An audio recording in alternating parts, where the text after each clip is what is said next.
छत को बड़ा गुरूर था छत होने का, एक मंजिल और बनी छत फर्श हो गई। तूफान ज्यादा हो तो कश्तियां डूब जाती है, अहंकार ज्यादा हो तो हस्तियां डूब जाती हैं। आज हम जानेंगे बाल गंगाधर तिलक के बारे में। बाल गंगाधर तिलक, बाल गंगाधर तिलक के बारे में पढ़ेंगे।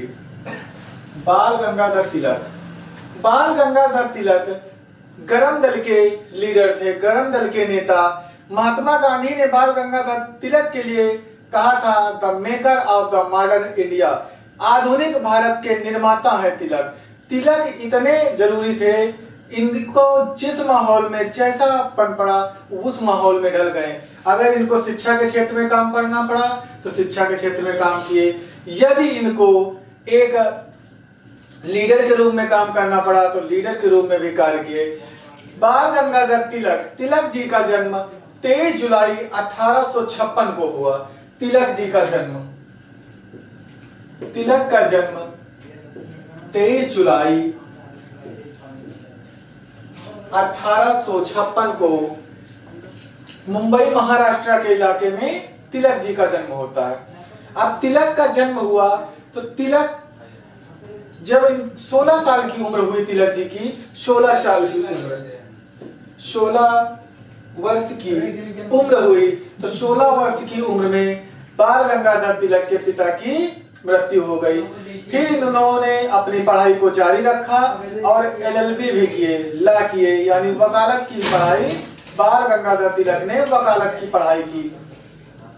अब बाल गंगाधर तिलक वकालत की पढ़ाई किए, फिर धीरे धीरे क्या घर खर्च के जिम्मेदारी हुई, पिताजी का साथ था लेकिन ज्यादा दिन वो साथ नहीं चल पाया। 16 वर्ष की आयु में इनके पिताजी की मृत्यु हो गई। तो बाल गंगाधर तिलक ने एक स्कूल, ट्यूशन पढ़ाना स्टार्ट किए, कोचिंग पढ़ाना स्टार्ट किए बच्चों को। फिर धीरे धीरे समय बीतता गया तो 1880 में एक प्राइवेट स्कूल पकड़ लिए। 1880 में स्कूल पकड़ लिए, प्राइवेट स्कूल पकड़ लिए। 1880 में प्राइवेट स्कूल पढ़ाने लगे। अब ये तार्किक ढंग से बच्चों को पढ़ाते थे, बच्चों को इस हिसाब से रखते थे कि बच्चा पढ़े और समाज का भी रुख बदले, एक समाज का निर्माण करना चाहते थे बाल गंगाधर तिलक जी। अब कुछ समय बीता तो 1884 का साल आया। 1884 में डेक्कन एजुकेशन सोसाइटी बनाए, डेक्कन एजुकेशन सोसाइटी बनाए। डेक्कन एजुकेशन सोसाइटी का निर्माण किए 1884 में। उसके अगले साल 1885 में पुणे का फर्ग्यूसन कॉलेज, जो आज भी नामी गिरामी कॉलेज में गिना जाता है, फर्ग्यूसन कॉलेज पुणे में 1885 में निर्माण किए। 1885 में पुणे महाराष्ट्र में पड़ता है, वहां पर एक कॉलेज का निर्माण किए जिसे हम फर्ग्यूसन कॉलेज के नाम से जानते हैं पुणे में। उसके बाद बाल गंगाधर तिलक शिक्षा के क्षेत्र में काम कर ही रहे थे, वकालत कर लिए, LLB कर लिए।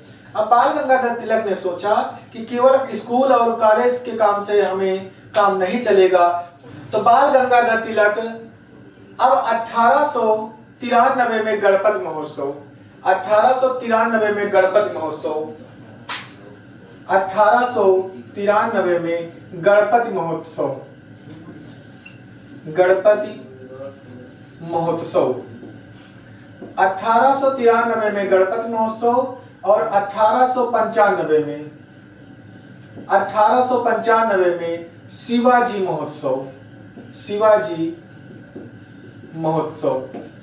1893 में गणपति महोत्सव और 1895 में शिवाजी महोत्सव मनाना, महाराष्ट्र में वो त्योहार आज भी मनाए जाते हैं।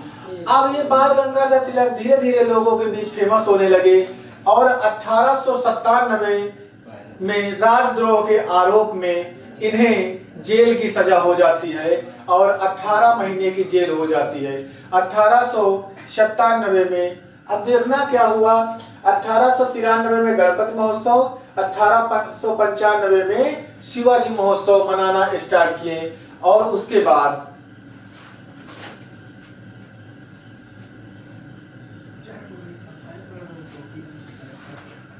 उसके बाद 1897 में राजद्रोह के आरोप में 18 महीने की जेल होती है।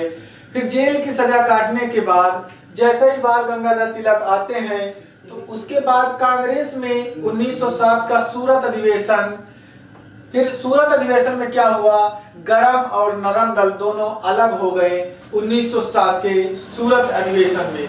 उसके बाद 1916 में फिर यही दोनों एक हुए, अंबिकाचरण मजूमदास अध्यक्षता की लखनऊ में, और गरम प्लस नरम प्लस मुस्लिम लीग एक हो गई। अब देखो कि बाल गंगाधर तिलक पढ़े लिखे थे, इन्होंने क्या किया, अखबार निकालना चालू कर दिए। अब उसके बाद गीता रहस्य पुस्तक भी लिखी बाल गंगाधर तिलक ने। एक है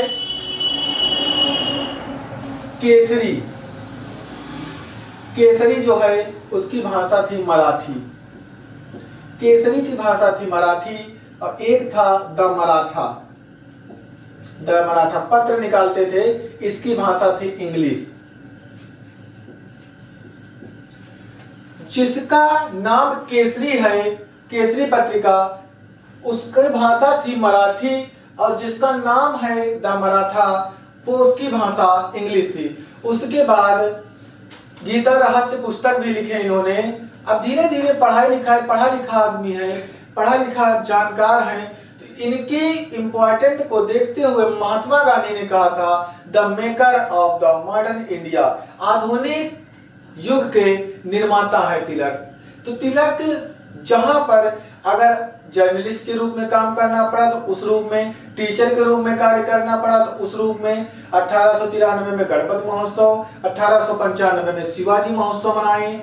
उसके बाद केसरी पत्रिका निकाले द मराठी, जो मराठा पुस्तक थी उसकी भाषा इंग्लिश थी, और जो केसरी थी पत्रिका उसकी भाषा मराठी थी। उसके बाद बाल गंगाधर तिलक 1908 से 1914 तक मांडले जेल में रहते हैं। 1908 में राजद्रोह के आरोप में 1908 से 1914 तक मांडले की जेल में रहे। 1908 से 1914 तक मांडले की जेल में रहे, मांडले जेल में रहे। यहीं पर जेल में ही इन्होंने पुस्तक लिखी गीता रहस्य, गीता रहस्य पुस्तक लिखी। 1908 से 1914 तक 6 वर्ष जेल में रहे, वहीं पर इन्होंने गीता रहस्य पुस्तक लिखी, और उसकी जितनी अर्निंग हुई, जितनी कमाई हुई पुस्तक से, देश की आजादी में लगा दिए। ये थे हमारे देश के असली लीडर, जिन्हें हम सच में नेता कह देते थे, आज की तरह दिखावटी नेता नहीं। अब गीता रहस्य पुस्तक लिखे।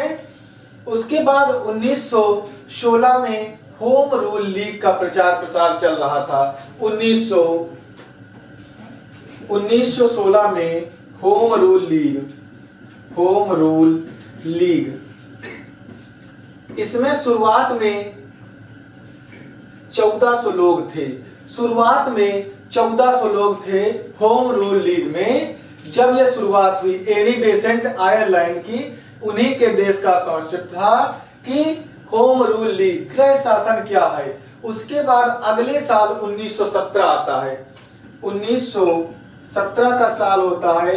ये जो 1400 की संख्या थी बढ़ करके 32,000 हो गई, और इसमें तिलक ने गांव-गांव में जाकर के लोगों को जगाए और लोगों के लिए कार्य किए, ताकि हथियार लोग उठा सके और देश की आजादी के लिए कुछ अच्छा कार्य कर सके। ये थे हमारे बाल गंगाधर तिलक। उसके बाद देश की स्थिति धीरे धीरे बदलती रही। बाल गंगाधर तिलक 1 अगस्त 1920 को बाल गंगाधर तिलक की मृत्यु हो जाती है। तिलक की मृत्यु में जब हो जाती है तो देखो 1 अगस्त 1920 वही साल है, वही दिन है जिस दिन असहयोग आंदोलन चालू हुआ। बाल गंगाधर तिलक की मृत्यु हो जाती है, और बाल गंगाधर तिलक के नाम पर तिलक कोष का गठन हुआ। उस तिलक कोष में 1 करोड़ रुपया इकट्ठा हुआ। आज भी 1 करोड़ रुपया बहुत होता है, उस समय 1 करोड़ रुपया इकट्ठा हुआ तिलक कोष में।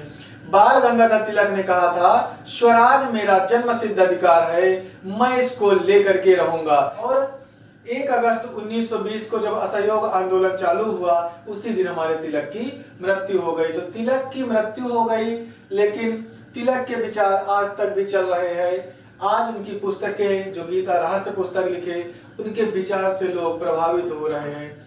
तो ये थे हमारे देश के असली लीडर, जिन्होंने जिस तरह से बन पड़ा उस तरीके से देश का विकास के लिए तन मन धन सब कुछ लगा दिया। जय हिंद साथियों।